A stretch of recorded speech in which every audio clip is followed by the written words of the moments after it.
আজকে কিসের প্রতিবাদ মিছিল করেছেন আপনি ছয়লেংটা বাজারে?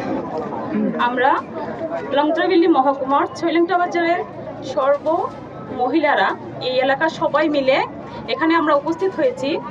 গত 9ই আগস্ট কলকাতা আরজি কর হসপিটালে ডক্টর মৌমিতার উপরে যে পাশবিক অত্যাচার হয়েছে এবং দর্শন করে তাকে যেভাবে হত্যা করা হয়েছে তার জন্য আন্দোলন করতে এসেছি আমরা এখানে।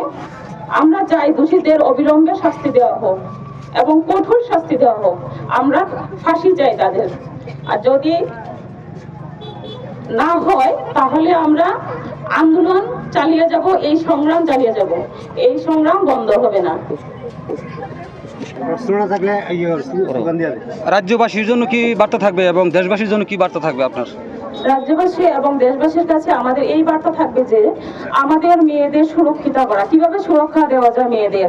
আমরা দিন রাত্রি নিজেদের কাজের জায়গায়, হসপিটাল, স্কুল, যে কোনো জায়গাতে যেন সুরক্ষিত থাকতে পারি, আমাদের যেন কোনো অসুবিধা না হয়, হোক দিনে বা রাত্রিতে। তো আমরা তো দেখতে পাচ্ছি যে